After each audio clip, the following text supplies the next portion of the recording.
Hey, on this episode, we're talking with our good friend Randall Mitschelen about stepping into the unknown as a dude and as a dad.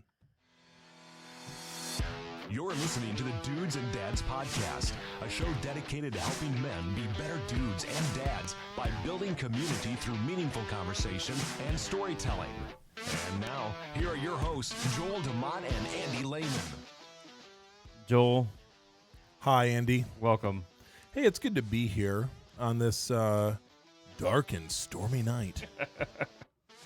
It's a little. We had a wonderful day yesterday. The sun was shining. It was beautiful. Oh yeah, definitely. Today it was sort of kind of warm, but it rained a lot. But you know what? I'm told that we're supposed to say we really needed this rain. This is what people around here say when it rains. We need the rain. We need it rain. That's like supposed to make us feel better. But we're back in the studio. We're having a good time. We're excited about tonight. What's going on with you, man? Well, I'm glad you asked. I knew you would be. What's brewing? Thank you, Hattie Mae. All right. Well, for me, I don't know. I'm really excited to get out and mow my lawn. Oh yes. Isn't it therapeutic? It is, and my lawnmower was broken all last year, and it still Ooh. is. So I had to borrow my father-in-law's. But Ouch. I'm not sure what that means for a man to have to borrow. Right. It's embarrassing. Oh, it's like, you don't want to do father-in-law. it. Can Yeah, I please have but- your more? Yeah, that's rough. Yeah, I'm. Let's see here. I'm. What's well here. First of all, let's say if we were drinking coffee tonight, my hope had been that we would be having the Colombian roast from Main Street Sure. Roasters in Napanee, Indiana, where you're supposed to, where the sign tells me in Napanee to embrace the pace, which I don't even know what that What means. pace is What that? pace are we talking about here? I'm supposed to, how dare you tell me what to embrace? That's what really bugs me. Don't tell me what I should be embracing. Let me embrace my own. That's right. Let me embrace what I want to embrace. You embrace what you want to embrace. Let's not. We don't need it. Yeah, but you're like embrace the pace. It sounds like totalitarian to me. But at any rate, yeah, Main Street Roasters, Colombian, we love it. It's tasty and rich. But that's what we would be drinking if we weren't drinking water right now. Andy, we're in the throes of baseball has started, baseball season. And in other news, I should say this. Baseball season's great. We're excited about it. We're off and running. It's all good. But what I'm really excited about, Andy, I got a really special delivery at my house today. Ooh, I'm interested. Tell me more, please. Yep. Such a great delivery. I pulled into my driveway today, and what did I see? None other than a beautiful, bright, shiny yellow Corvette. 30 cubic yard dumpster. And Ooh. I'm excited about this because the spring purge is upon us at the DeMott household. We've got people donate us furniture. I like to call it basement furniture because that's where it ends up residing over time. Right. It's the stuff that they don't want. They don't want, and it was structurally sound. But let's just say it is maybe not in the current fashion trend or whatever the case might be. But the time has come for the basement furniture to go bye-bye along with some other things. So I'm excited. We're throwing stuff out, Andy, and there's just sometimes nothing better than throwing stuff out. Right, I agree. Yeah. Well, hey guys, we have a great interview tonight, but before we do that, I want to thank our patrons, Daryl, Brian, James, Ty, and Scott. Oh, yeah. You can get your name mentioned on the show, extra bonus shows, stickers, coffee cups, be named as our executive producer, or even name our studio, Joel. You can, Ooh. Yes, you can join others already enjoying these benefits at dudesanddadspodcast.com. Excellent. /support. So good. It could be like whatever your name is, studios, right? It could be. It would be interesting. The John Doe Studios. coming to you from the John Doe Studios. Wow, yeah, has a ring to it. That's good. Yeah, guys, we're super grateful for all your support, ongoing support. Thanks for what you do. Without your support, we'd be in my basement without any furniture because I've thrown that all away. That's what it comes down to. So, thank you guys, appreciate you. Andy, are we ready to Let's do it. light this candle? Let's do it. Well, hey, Andy and I, we always have a list of people in mind that we'd like to get on the show because of sometimes they're people that are that have maybe other ministries they run, organizations that they run, or sometimes they are they've just made an impact on our lives in a particular way. We've crossed paths with them. They come onto the show for various different reasons. Tonight's guest is similar to that, but is a new friend, Andy. A new friend. Tonight is the first time I've met him, so Yeah, right. So super Right. new for Super you. new, Yeah. So today we have our good friend Randall on the show, and the reason we have him on the show is because he attends the church that I now pastor over at Walkie MC, and plays a mean bass, by the way, just a mean bass up on the worship team. Is a gifted individual, but this is basically how this happened, Andy. I just entered into some conversation with him, heard Randall's story, and I said, "This is a story. we need to have him on the show. We need to have him on the show. We need to, because I think there are lessons to be learned." So without further ado, Randall, welcome to the show. Thanks, guys, for having me. Oh, it's a pleasure. We're gonna treat you okay. Randall has some previous broadcasting experience. He's Okay. what we might call podcast ready. We're gonna find out. Let's find out. Do people know that so Andy and I have these categories of people, and what we're really looking for is this thing called, it's the X factor called podcast ready, and that means that they don't freeze when a microphone is put in front of them. So I think we're okay. But Randall, so here, let's just start, as we like to say, with the dad stats. Tell us about yourself. Tell us about your family, the kids, the wife, that kind of the family story, what you guys are all about, what your guys are enjoying these days, and then we'll really dive in. So give us the info. Like you said, my name is Randall. Live in Wakarusa, Indiana for about just over 10 years now. I have a wife of Bryn. We've been married just over 10 years as well. 5 kids. My oldest is Braden. He's 14. And I have a 9-year-old who is Genevieve, and a 8-year-old, she just turned 8 in March, Eloise, Meredith, who is almost 5, Marshall, the daredevil. He is about 2.5. Marshall had a beautiful outfit on today, consisting of a diaper and muck boots. It was wow. fantastic. That's awesome. And by the time I left was, and we can all appreciate this, he was swinging naked outside on the swing set. Wait, did he have his boots on, though? He did have his I think boots. he did. So it's not technically naked. That's true. but- He kept his boots on. That's fair. Boots Yeah. are, yeah. So Marshall, okay. Marshall's 2.5, and then we are currently expecting another one in September. So Awesome. that'd be 6.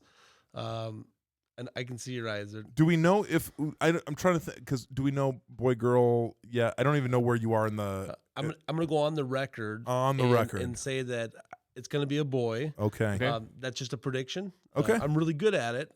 But you're speaking this into being. This might be what you need to do. You just need to proclaim Proclaim it. it's going to be a boy, and that's what's going to Well, happen. there's that slim chance it may be wrong. Yeah, could be. 50-50, Yeah, but you know. for sure. Slim chance. Such a slim margin. Yeah. Okay. So that's my tribe. So you're going on your 6th child. Yes. Randall, let me just ask you, because I know people have said this to Andy with 5 kids, me with 4. I'm assuming they've said it to you. You do know how this happens, right? Like, have you heard those words? Yeah, usually the comeback is usually can't afford DirecTV. It's usually the comeback. That's beautiful. That's beautiful. Like Can't afford DirecTV. I don't know if that appropriate. That's I don't know if 100%. okay. That's Yeah. right up the dudes and dads alley right there. Can't afford DirecTV. Yeah, and part of me just says we're all at a season of life, and Andy's got a 15-year-old, 13. 13. I Yeah, I caught you off guard. I'm so sorry. This. Yes. But in that similar season where, but then all the way down to Hattie, who's 5 Yes. 5 now, right? Yes. So you got that age range. Mm-hmm. So you're in like multiple. It feels like you're in multiple seasons all at one time, right? For sure. Like what you're navigating, and I'm not trying to sound like a parenting elitist here because this is not what I'm trying to convey. But with your by the way, your wife, she's a nurse. Oh yeah, she's a labor delivery nurse. Yeah. So she has baby fever all the time. Golly. So maybe 7, 8. I don't. Yeah, I don't know. I'm not a prophet. But Yeah, but if I know how things work, I'll let you know that it's going to be a male, but I'm not a prophet. exactly. yeah. Are you getting DirecTV anytime soon? That's what I want to know. Yeah, I just, with my guess would be the people I know whom have larger families. By and large, it is not like it's super accidental, and was there sort of a mission that you guys had, or an idea, or a number, or like a sense you had of like, hey, we want a big family, or when we got married, we said I said 5 would be great. I come from a family of 3. She comes from a family of 2 siblings, well, her and her brother, and 5 sound like a great number. 3 plus 2 is 5. Last time I checked, and we feel the Lord has blessed us and given us a chance to further His kingdom by being fruitful and multiply, right? So for us, it's never been a question. I mean, we did experience 2 losses, and that was really hard to battle through that. But we knew that God still had a plan for us, and we don't know if that. We don't know. We haven't seen a stop sign yet, right? So I see your stop light over here flashing red. Like maybe that was a sign. No. This is it. 6. No. And I think, I wonder for the longest time. I mean, when you nationally, it's like the average is like 2.4 kids or whatever, and I at times, Andy, tell me if you felt the same way. At times where I get that you do know how this happens sort of thing. It's like there's a little you feel there's a little bit of judginess sometimes on like you've crossed over to that the line, and people are like, when we wait. had the 4th, that's where I really started to hear it. Like 3 was like okay, that's nothing scary, but now we get that a lot too when I tell people we have 5, and actually like I count our stillborn daughter in that 5 count. So we have 4 living kids, but I just say we have 5, and a lot of people are like, whoa, give me that look. Yeah, like you've made a bad life choice. Well, it's really just a simple choice. So I'm a man of sports, and you go from man on defense. Yes. And you have 2, but when you go to 3, it's zone. That's zone. And then at some point, your oldest ones join you. That's so right. I really have 3 on 4 right now. So we're set up pretty good. That's good. That's good. Yeah. So part of the reason, a big part of the reason that we just want to come on and this evening just have this conversation with you is, I would consider, roughly speaking, your guys' trajectory as a family, your life story or whatever. There's a lot of like the normal stuff. You meet your wife, you fall in love, you have the kids, you're and have more kids, and more kids and more kids, and you're both working and all of that. But then here a little while ago, like, life changed very, very dramatically for you from being kind of this, you had a routine, some expected direction things, and then things took a turn. Wherever you want to start with your story to give context, whatever is helpful, kind of leading up to that. But I would just love you to share that story with us, and then we will ask the questions that come to our mind as you're unraveling the story, so to speak. So yeah, wherever you think is helpful to start, and then kind of bring us to present day. Sounds good. So we'll start back in 2009 or so. Me and my wife got engaged, getting married in September of 2010. Didn't really have a good job at the time, but knew God was on our side. We were already pregnant with 1 child and already had 1, so we had 2 children. And when we had a child and got pregnant with a 3rd one like 2 years later, and I got a really good job. And so the trajectory for our family was going great, making good money.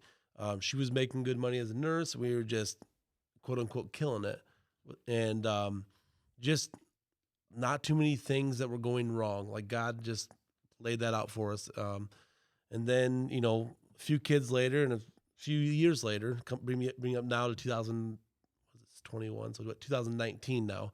I was working and I suffered a brain injury. I had a concussion at work.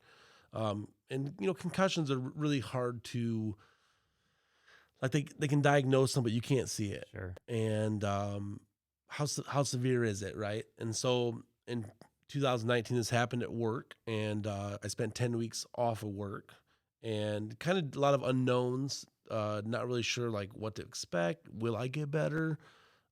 Is it literally just all in my head? There's just a lot of things you don't. You know, I played sports, but I never had a concussion before. You know, so through all that, and then I got to go back to work a little bit, and so I'm like, okay, I'm still having a lot of symptoms, headaches, dizziness, all sorts of stuff. Still not really sure where God's got us going, but really just trying to lean into God, but not. It's hard, right? When you just don't know. And then I was put on FMLA last year. Some of the stuff in our work changed, and they didn't want people with restrictions in the factory, and so I've been off work now since February of last year. Okay. So that's where we are now. Yeah. I don't know if that was enough, Phil, to get it started. Yeah. You mentioned, like, I think that it's always like we always hear, like, you know, like you have insurance for these things, right? Or like for the slim chance that you will be injured on the job or whatever. But then that happens. So part of the thing for you, the thing that I wonder about is even navigating of you feeling like you were making progress in your professional career, in what you were doing in your job, and feeling pretty secure in that job, pretty like you were locked in, doing well, good trajectory. Yeah, 8 years there. So Yeah. Right. And then this happens. What is experience like for you, going from, you know, clocking in every day, that routine, to just work being disrupted for you? Like, how have you processed that? That's a really good question. I'm still trying to process that. So, you know, we talked today a little bit about a man identifies a lot by his job. You Sure. say, hey, so hey, what do you do, Andy? And then you'll tell. We just had that Yeah, conversation. exactly. And I don't have that. Like, I can say, yeah, I work here, but I haven't been there in over a year because of this. And it's really hard to find that motivation to want to do stuff. So I've struggled with depression. Sure. I've struggled with some anxiety issues, living in that unknown, not really, what's the next step? Like, will I get better? Yeah. You know, it's just been it's really hard. Now, I do the best I can. I try to believe that my Lord has got my back, but there's doubts. I mean, you have those hard. doubts. The unknown stuff is hard. So how do you answer that when someone says, you know, so what do you do for a job or for a living? Well, it's like, I used to. It's really hard because I feel, besides like my actual looks, I seem pretty normal. Like, you look at me, like we can talk and I can eat, you know, and there's stuff that's normal about me. So I don't have it that bad in my mind, but it's hard to, you ask me what I do and you're like, oh, well, that's interesting. Like, it's really a tough one to fill.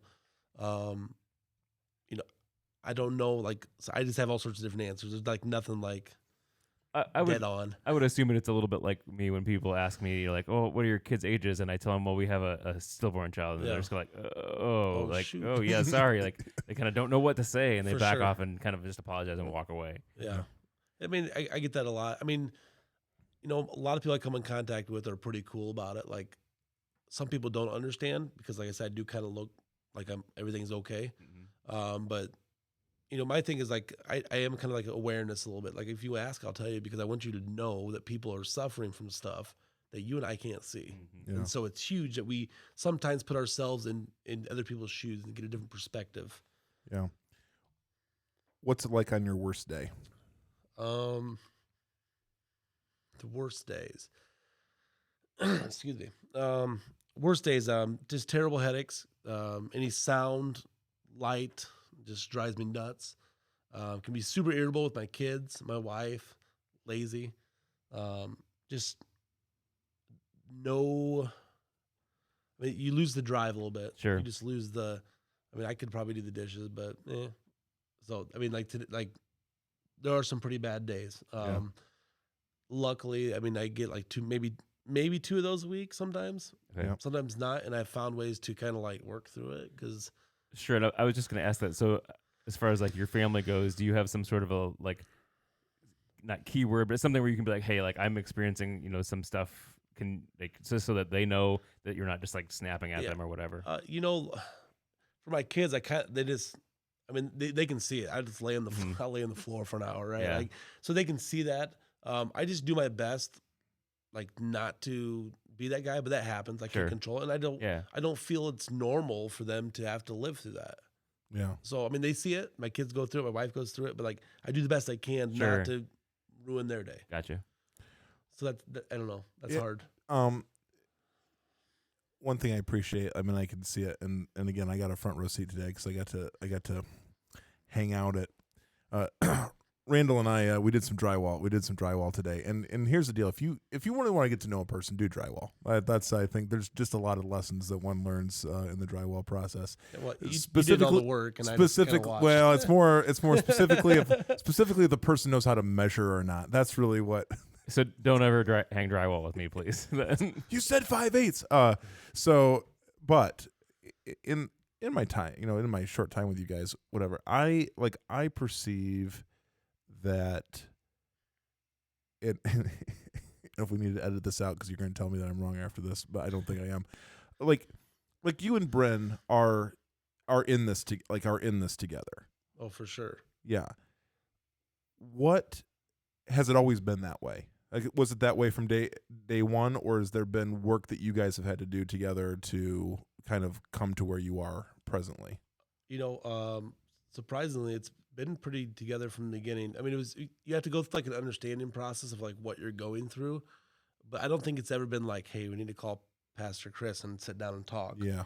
But I mean, she's been really supportive, and my kids for the most part have been supportive. Besides, like, Dad, are we gonna go? Like, no, we're not gonna go. But yeah, as far as like my wife has been, I mean, we've been married for 10 years, and it's like, she gets it. Like, she's on my side. Yep. And yes, we get frustrated with each other because of me. Like, I'll go to Dollar General, forget what I was supposed to get, but guess what? I got a Mountain Dew. and that always ends up bad. So, but I think, I mean, it's been. Actually, I think it's maybe grown our relationship. We went through some other stuff in our marriage. Yeah.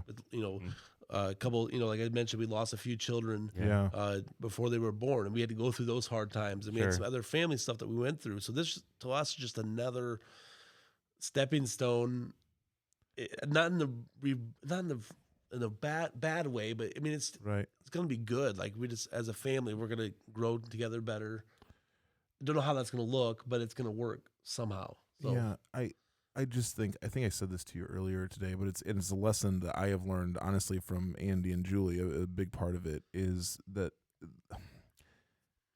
suffering does something unique that cannot be replicated by any other means, and I'm wondering. Like, I'm wondering how you would identify with that. Like, if you feel like there are maybe some specific things that have been accomplished in life to this point, even over this last year, that maybe would not, awarenesses or whatever, that would not have come to you any other way. Yeah, I think, I'm trying to be more intentional with people. Like, you can't. So, and just by sharing my story, I'm like, you do not count your eggs before they're hatched. Yeah. Like, you just don't know. Like, what you have today could be gone, and it just really puts in perspective how fragile our life is, and that when God's ready for us, if it's an injury, or if it's bringing us home, like, do not ever take anything for granted. So you get a chance to play ball with your kids in the backyard. Do I do that every time? No. But when I get a chance, I try to soak that in. That's one thing I think that's been for me. Be intentional and try to soak up the good stuff, because the bad stuff could be coming, and you may not get back to the good stuff, right? I mean, we don't know, right? I mean, we don't. Life is uncertain. It's so unpredictable, and the unknowns, I think, are more relevant now. Like, they're just more more in view. Like, I don't know, maybe I'm not saying it right, but like, No, I totally get what you're saying. puts it out there where you just, well, I'm like, I'm not dying today, so I'm gonna enjoy this today. Yes, yes, my head is killing me. I have a headache 24/7. Yeah. But like, it really could be worse. Like Right. yesterday, or so. Perspective is a lot. What's your biggest fear right now? My biggest fear. My biggest fear would be if I got worse. So like, I was having bad days, 2 to 3 days a week or so. When I say bad days, like maybe just for an hour, but it's bad. Sure, yeah. And so my biggest fear is it's progressively getting worse, and then maybe where I'm irritable and I'm anxious and all that stuff, and then I lose my sight on God. Like, that's really, I'm afraid, and then my marriage fails, but starts to suffer. My relationships with friends and my family start to suffer, and I don't see it. Like, that to me is the biggest fear. Do you feel like you're, because I just want, like you've said, okay, there's headaches, there's light sensitivity, sound sensitivity. Do you feel like, this is maybe an odd way to ask the question, but like, cognitively, do you feel like when you're all there, or do you feel like I mean, because I don't know what it was like for you right after the injury. Like, you've had to rebuild some things back, or? I think for sure. I was yeah. I mean, I'm slowly thinking back as far as that's like, I don't know if short-term memory would be in that cognitive stuff. Sure. I really struggle with that, and that's getting better. Like, I mean, like, this is Andy. I just met him. Yes, I remember that. that. And you're John. And Joel. So I think some stuff's getting better. But there is a lot of things I don't get. I mean, it's weird. Sure. It's hard to explain. I can't even explain some Interesting. of the stuff that goes on in my head. Yeah. Most of you don't even know about. But. Yeah. Please don't come into this circus. Yeah. Yeah. And I think you said it earlier, and I can only imagine, again, even people that know you reasonably well, that are observing your life and observing right now, and it's like, yeah, he seems fine to me, like, because as I told you this story, disability, like being on disability, is just wrought with so many, all the red tape and all of the regulation and all of you're getting moved from this physician to this physician, and then, as you also mentioned, there's been several courses of treatment for you. I mean, they have tried several different things. I mean, have you felt like you're a little bit of a guinea pig, like, for sure along the way? So like, if you broke your arm or hurt your leg, like, they can kind of put a time to that. Like, in 7 months, maybe you'll be able to hop, skip, and jump. Yeah. Right. With the brain, there's like no like right or wrong answer. I put the quotes in there because they just do what they want. And so there is a lot of, let's try this, let's try that. And some of the stuff's like, it should take 2 to 3 months. They did it one time, said, okay, we're gonna do something different. I'm like, I'm with this doctor, and they move you. You just, you really have no say in this part. That's got to be incredibly frustrating to kind of not only have to be dealing with what's going on in your head, but then have to be kind of wondering, okay, do they know what they're doing, because they're trying so many different things? Yeah, it's got to be frustrating. Yeah, I'm my fourth neurologist. And so, and they're all different. Like, I had one guy that thought I had MS. And I'm like, dude, you're crazy. I don't have MS. And like, my other neurologist has said, you don't have MS. Yeah. Like, so you just have all these people, and I respect the profession, because it is kind of a guessing game, especially when you get to the brain. There's not a ton of knowledge on the matter. But like, come on, man. Like, it's just interesting. Like, you really find out what doctors care, what doctors are there for a paycheck, and that's hard to process. Oh yeah, when you have no say. Right, and you just want to be better. Like, you just want to. Yeah, I just want to get healthy, and so I can get back to work and feel like I'm contributing.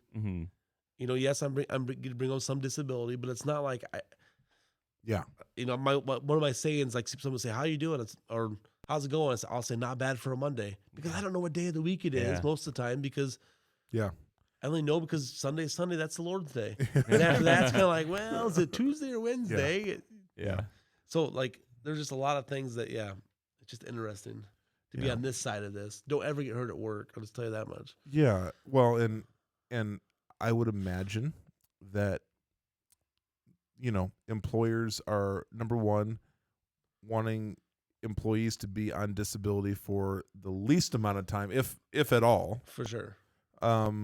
That's a whole thing. So you're almost you're walking a fine dance with your employer, who also may or may not become your adversary. And that was the thing. Like, I have a relative years ago, who was working for an excavating company. He was in a situation where he was working alongside a guy who was in an excavator. Guy was under the influence of a substance while operating the excavator, turns the bucket around and pins my relative up against a tree, and had all kinds of lower spinal issue, lower back stuff, whatever. Ended up going on disability, but really, I mean, really messed him up bad. Well, it's like, to us, the facts of the matter are, you had an employee that was under the influence on a job site with heavy equipment. He made a bad choice and injured this other person. Somebody else.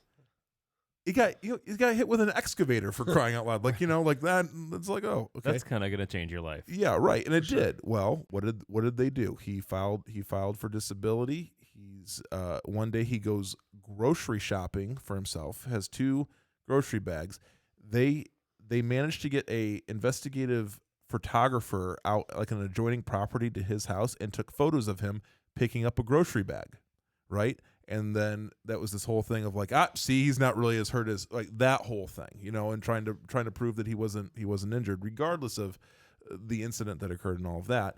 And I just think about, like, not only are you trying to get better, going through the medical stuff, but you're also trying to deal with just all the legal ramifications and all of that. And I just I guess the question is, it's like, how does one be a Christian? How does one follow Jesus through that mess? What have you thought? What's your kind of North Star or guiding principle in the midst of all of that? That's a good question, really. Yeah.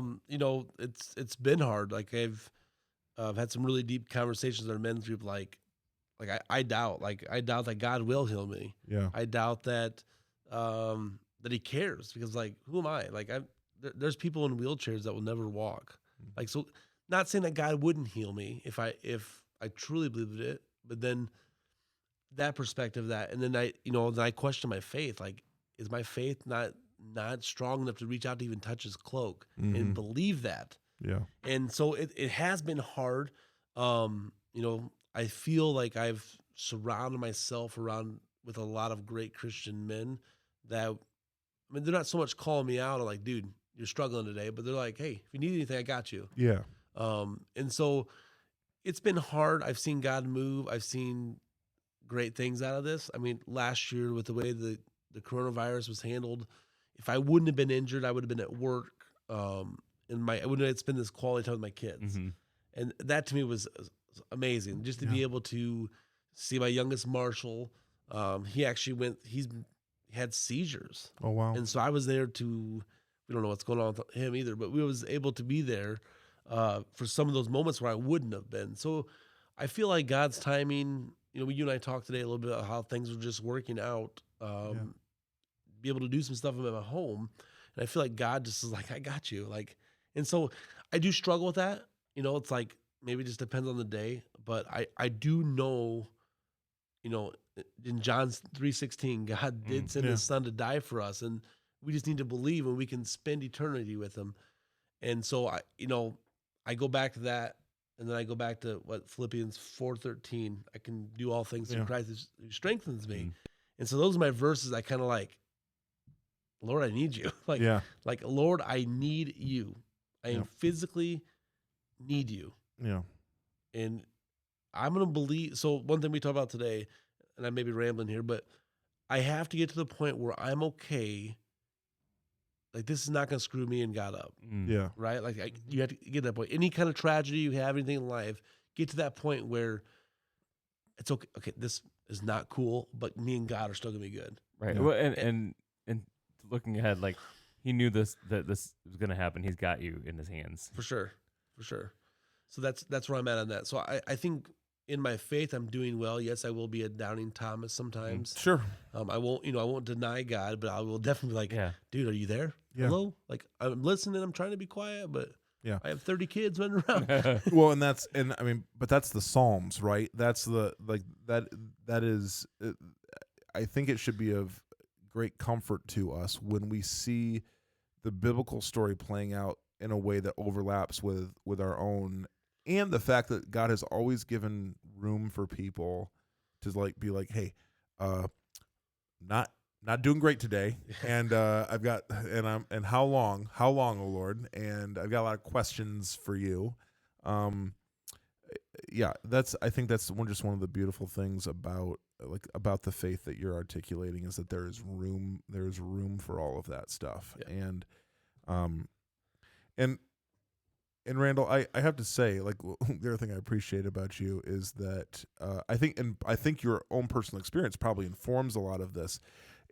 I don't see you as having just a lot of time for a lot of energy to spend in dealing with religious people from just the standpoint of, like, I just show up and do this, and then I cast judgment on other people and like whatever. And I'm wondering, again, through this process, if there's just been clarity, like faith-forming clarity on like what is going to matter to you in life. Like you said, I mean, your kids for sure. But with regard to like how you're investing in other people too, and how you're thinking, how you see other people, and how you, do you feel like your perspective on the people in the world and out there has shifted? Because I will say, in this last year, I have been challenged many times to maintain pleasant or just semi positive feelings about any number of people at any given time, based on what their social media feed holds or whatever. Talk to me about grace and mercy toward people, and like, has that changed for you, or have you gained an insight in that? For me, I've always been a people person. Like, I love people. Like, I don't care. I mean, we can disagree, and I may leave here a little upset because we disagreed. But in the end, I'm not going to hate you, and I've always been that way. So I don't think my perspective or on people has changed. That's who I've always been. Yeah. Like, I want to give my time to people and make them feel like they matter. And I've always been that way. Like, I just feel that's just my personality. Yep. So for me, I don't think anything has changed. Yeah. As far as we talked about things that were important in my life, and, family is important. Before this, I coached football for 14 years. And man, I just, so many times, I have 6-7 days a week where you're doing football stuff, and it's like how important is my family? Mm-hmm. Like, are they? Football was more important than God at times, even though I was still playing in a worship band and doing things in the church. Like, football was pretty important, and by me stepping away from football, not retired, stepped away. Yeah. When Marshall gets up there, I may get to come back. Yeah. That to me has shifted. Now, I still struggle. It's like everybody else. Like, things we love to do get pretty important. Like, like this disc golf thing I showed you last night. It's pretty huge. They took me out. Just as a quick side note, I show up to Randall's last night thinking I was going to be doing something else. I'm met by a group of just shady church guys, for sure, who are like, "Hey, surprise, surprise, we're going disc golfing in the dead of night," and with their glow in the dark discs. I have never gone with glow in the dark. Bro, Chacho, dude, how did you do? not too bad actually. I was a little concerned like how it was going to go. Not because I didn't. You don't understand. I don't know the course at all. Sure. So at night, and then it's in the dark, right? Yeah. We're like we think the hole's over there, like one of those. Yeah, Right. it's like it's right there. And so we did the disc golf, and then the cop showed up, and it was super great. And Randall went and sweet talked to the officer. I did. Seemed fine. But here's I'm off in the distance. And here's what I hear. Yeah, we're just taking our new pastor out. Sorry, I had to put a plug in for disc golf. That's well done. But yes, so as you were saying anyway. Sorry about that. Yeah, so I'm just always I think curious about if would there be, if you could kind of let's just say reinvent life direction right now, let's just say that, I don't know, whatever the next news is that you get, or about your condition, about your recovery or whatever, and you were to be like if you couldn't do what you were doing and had to, I'm sure you have spent some time thinking about this, like had to do something different, what could that be? What could that be for you? For me, I think we talked today a little bit about like being missional. Yeah. I don't know what that looks like yet, or where that would look like. I really enjoy helping others and expecting nothing back, but a thank you, maybe a card. Like I don't even expect that. Like, let me come. So we went on a missions trip. I've been on a few of them, and every time I feel like they've done more for me than I've done for them, even though we've done miraculous things. Things are like, wait, we're gonna pour cement roof? Yeah. All day. All day in the Mexican sun. Yeah. Oh man. So for me, I think I don't know if that means working for Hope Mission, or I'm a big fan of Retta. I think they're awesome. Yep. I think anything that we can, a way that I can help humanity. Yeah. So I don't know what that looks like. Maybe it's spread disc golf across America. Man, a disc golf ministry. I've got to believe it's out there. But if it isn't, this cat right here, it'd be a great ministry. He's the one to do it. Yeah, I wonder, like, even as we're recording this, if we look back, and that's just the interesting thing, right? We look back a year from now and we hear, who knows what will unfold. But I think what I'm excited about for you and for your family is that it just seems, I don't know, that this sort of disruption that you have experienced here over it's really been 2. Has it been 2 years? It's over 2 years. Over 2 years now. March of 19. Yeah. I think the perspective, the clarity, that's what I really hope for you guys. Just the clarity that comes out of that is one where you can be like, yep, didn't see this coming, and yet on the backside of it, what we have been called to, or what's been clarified for us, is just has been really, really valuable. But yeah, I think it's worth just saying, I appreciate what you're doing. I really do. I appreciate the perspective, and I hope even as people are listening, like, there's probably a listener out there who maybe it's not because of a brain injury or whatever, but they've lost their job, or like something like a key thing that was, where they, maybe something that they found their identity in has been taken from them or has been altered. Man, what an opportunity, or it could be. If you slow down and let listen. it, let it, and embrace the pace. Yeah, embrace the pace. And embrace the pace. Oh, there! I like how you work that in there. I think it goes back to the buggies. I'm just letting you know. That's probably what it is. I'm from Napanee originally, so you have to. Yeah, no matter how fast you want to drive, pace. you're gonna get slowed down. That's right. Well, Joel, I think that this is a really great conversation, and if anyone has any feedback about this, our phone number is 574-213-8702, 574-213-8702. You can leave us a voicemail. We would love to hear from you guys. Joel? Yeah, Andy. So we've heard from Randall. He's told us all these I think meaningful and helpful things.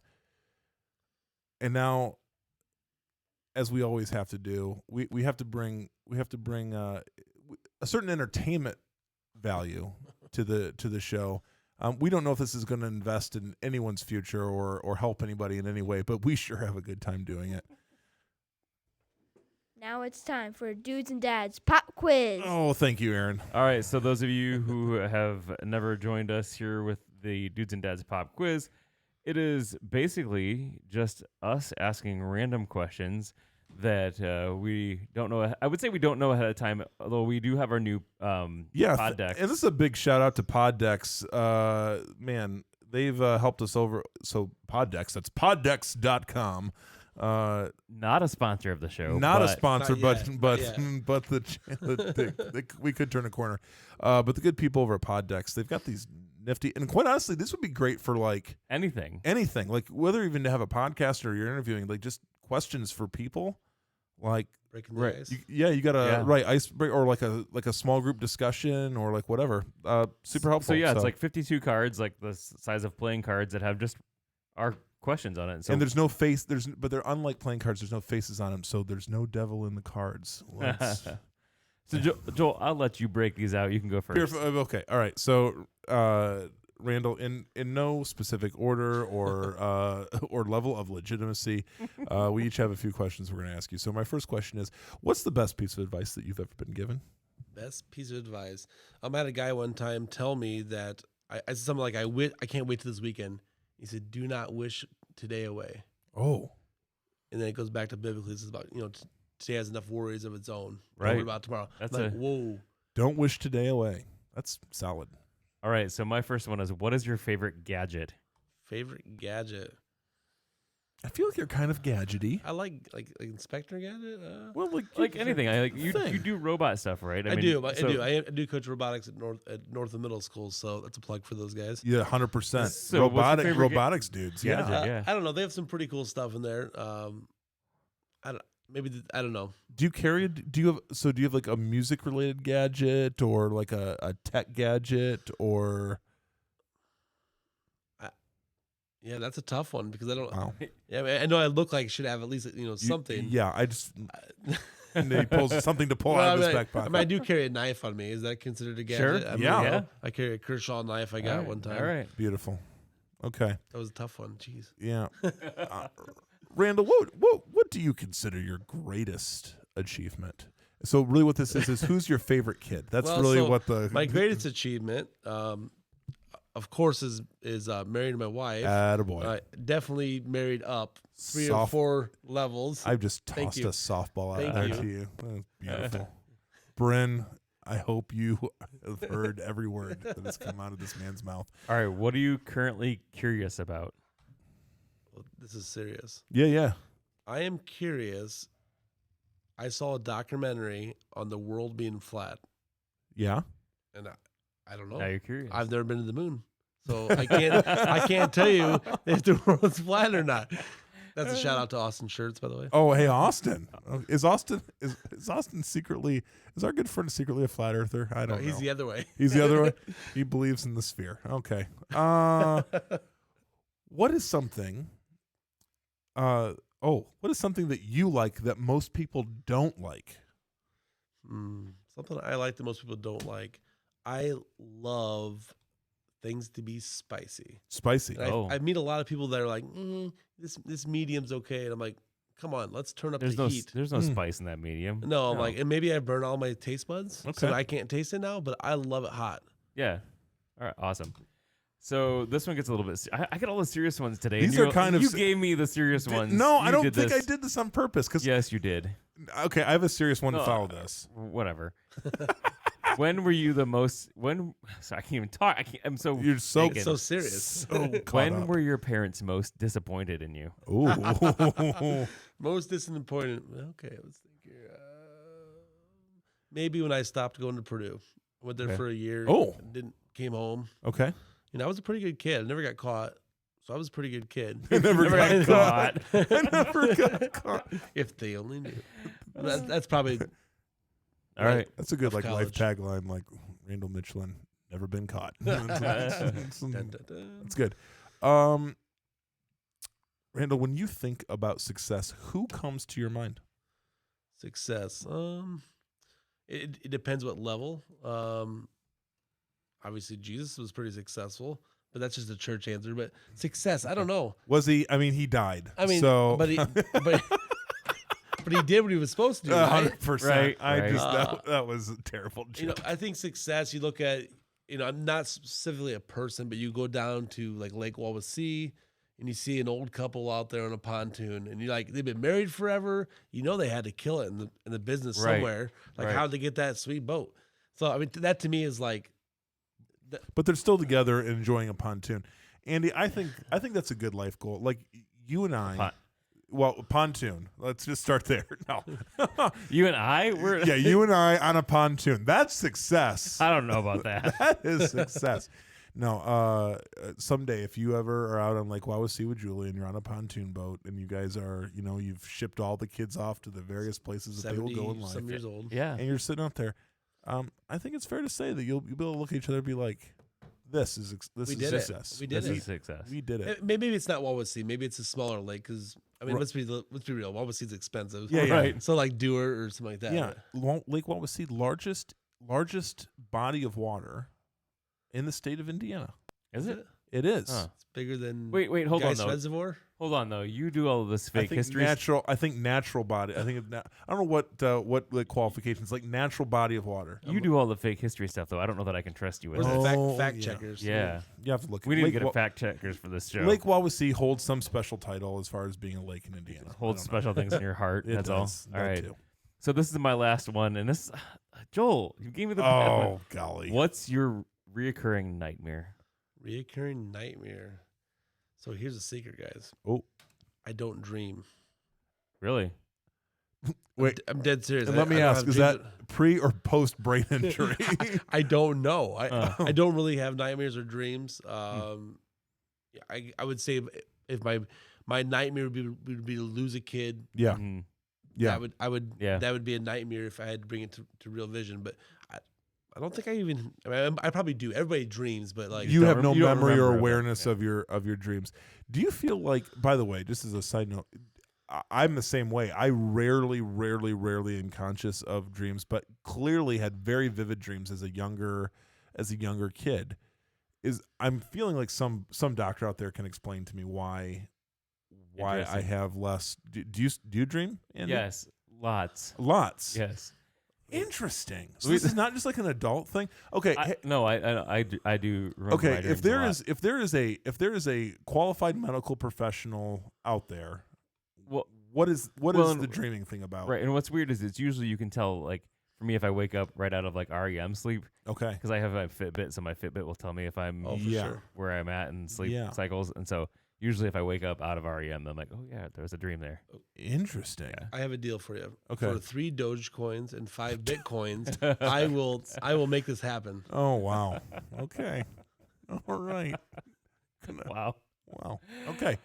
Joel. So, yeah, Andy, what an episode. It's been a great episode. Randall, we want to thank you for being on with us tonight. And for trusting us, and namely me. I don't know if I trust you. I mean, let's just be clear. We took you to an undisclosed location in a studio where no one can hear you scream. But I must say, it's beautifully painted, though. It is. We did nice. paint it recently. We did paint it. We've got more work. Here's the deal. The truth is, lumber is so doggone expensive right now. We have like other plans to develop some things. Joel, okay. Here's my dream. Here's what I see. What I see sitting in our studio. Yes. We have this great stoplight behind me. And We do. Thank you to our wonderful listener who donated that to us. Love it. But I would love to see like a pinball machine or some sort of arcade game in here. So if anyone has it, Randall is a big pinball machine. Really? All right, Let's do it. let's find one. Okay, We gotta get one in here. Pinball search. I'll just come hang out. That's beautiful. Hey, you're always welcome. Wouldn't it be awesome if we were recording and just the video in the back of some Randall just on the pinball machine? Oh, that's Pinball Randall. I like it. Oh, So we're gonna do it. Pinball machine's gonna be in here. Good. Guys, thanks for everybody for tuning in for yet another episode. Appreciate your support. As always, Dudes and Dads podcast at gmail.com. Or anywhere else.